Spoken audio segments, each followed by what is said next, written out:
जय Hind everyone.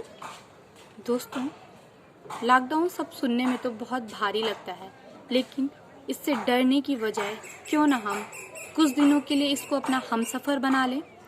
Lockdown का पालन करने से हमारा मोहल्ला बचेगा, हमारा घर बचेगा, हमारा मुल्क बचेगा, जिंदगियां बचेंगी तो देश तरक्की करेगा, मुल्क आगे बढ़ेगा। कोरोना वायरस ने बहुत सारी बातों पर सोचने का हमें सुनहरा अवसर प्रदान किया है। हम सबको जिंदगी के तराजू में अपना वजूद आंकने की ज़रूरत है। हर एक सिक्के के दो पहलू होते हैं, एक पॉजिटिव और एक नेगेटिव। हम देश के युवा हैं तो हम लोगों को पॉजिटिव चीज़ों के बारे में सोचने की अति आवश्यकता है।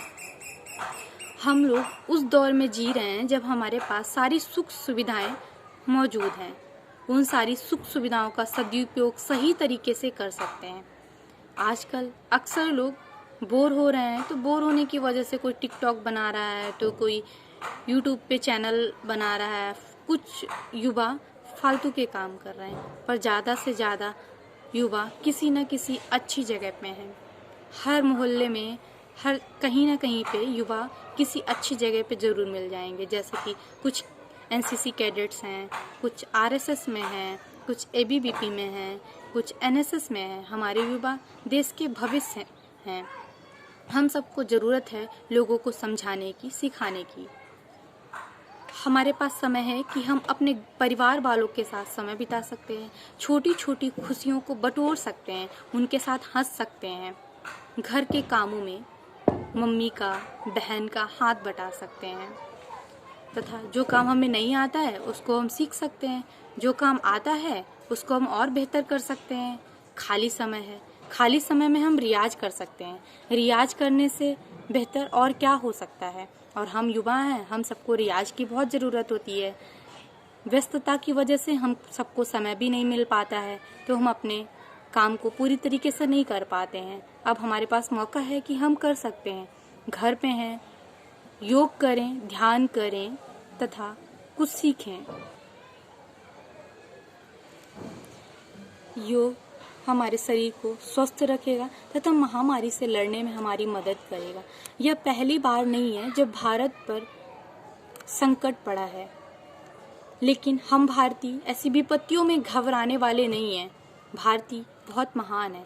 इस भारत देश को ऐसे ही सोने की चिड़िया, विश्वगुरु नहीं कहा गया है, क्योंकि हम सब ने उसके उदाहरण पेश किए हैं। तो हमारे पास समय है, मौका है, और हम देश को फिर से विश्वगुरु तथा सोने की चिड़िया कहलाने का मौका दे सकते हैं। हमारे पास समय है कि हम ईश्वर से प्रार्थना करें कि वह हमें शक्ति प्रदान करे, आत्मबल प्रदान करे, और ताकि हम उससे लड़ सकें। यह हिंदुस्तान उन लोगों का है जो सूरज की रोशनी से पहले उठते हैं तथा चांद तारों के साथ आंख मिचौली करके सोते हैं। हमारे पास भी सुनहरा अवसर है कि हम भी प्रकृति के साथ जी सकते हैं, प्रकृति के विधानों को सीख सकते हैं। इससे अच्छा मौका फिर नहीं मिलेगा। क्षिति जल पावक गगन समीर, ये पांचों तत्व हमें प्रतिपल कुछ न कुछ सीखने की प्रेरणा देते हैं। क्षिति हमेशा हमें ऊपर उठने की प्रेरणा देती है, ऊंचाइयों को छूने की, तथा पेट भरने के लिए भोजन प्रदान करती है, और हमें रहने के लिए आसन प्रदान करती है।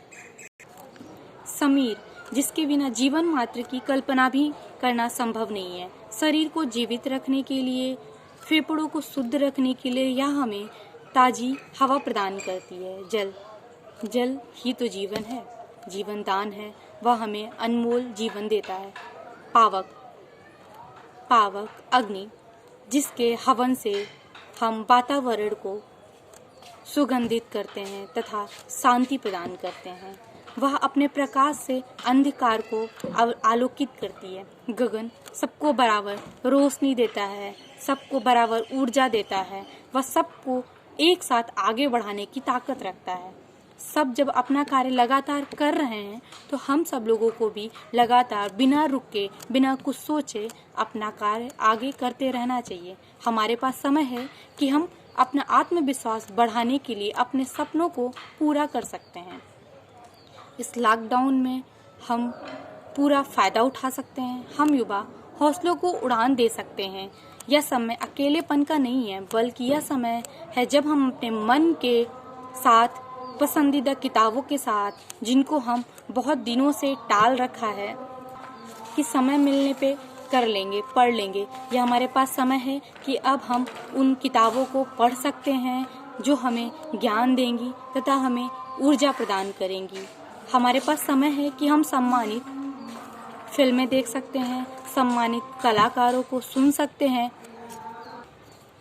हमारे पास समय है कि हम ओशो के प्रवचन सुन सकते हैं, हम लोगों की आत्मकथाएं पढ़ सकते हैं, हम घर में बैठकर आत्मचिंतन भी कर सकते हैं।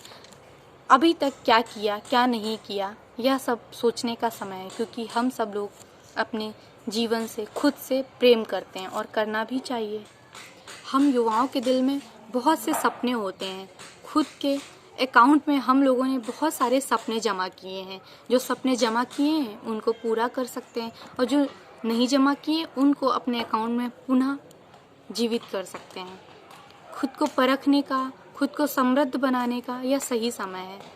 इस अकेलेपन में हम एकांत तक की यात्रा कर सकते हैं, अपने भीतर झांक सकते हैं, बड़ों के बीच बैठकर उनको सुन सकते हैं, उनसे प्यार पा सकते हैं, छोटों को अपना प्यार दे सकते हैं तथा उनको हम अपनी बातें सुना सकते हैं।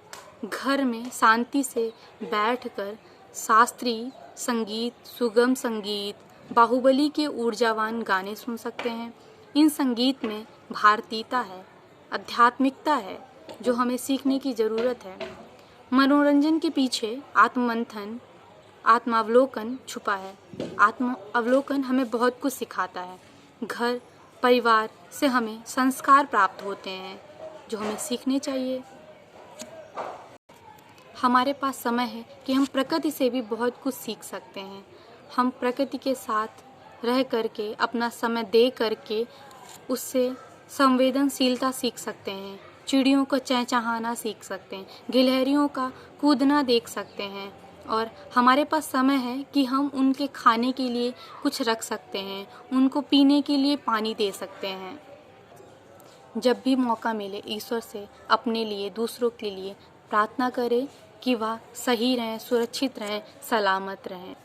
उन लोगों के लिए प्रार्थना करें जो हमारे लिए 24 घंटा दिन रात मेहनत कर रहे हैं तथा हमें सुरक्षित रखने के लिए अपना पूरा समय, घर परिवार छोड़ करके हमारे लिए लगे हैं, चाहे वह डॉक्टर्स हो, पुलिस हो या फिर सफाई कर्मचारी हो। हमारे प्रधानमंत्री ने हम लोगों को बहुत कुछ सीखने का, करने के लिए यह समय दिया है और हम उसका उपयोग कर सकते हैं।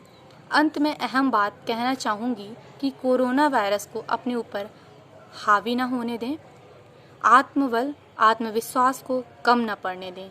यही दोनों चीज़ें हैं और ईश्वर का आशीर्वाद है जो हमें कोरोना वायरस जैसी महामारी से लड़ने की ताकत देगी। घर में रहें, सुरक्षित रहें। जय हिंद।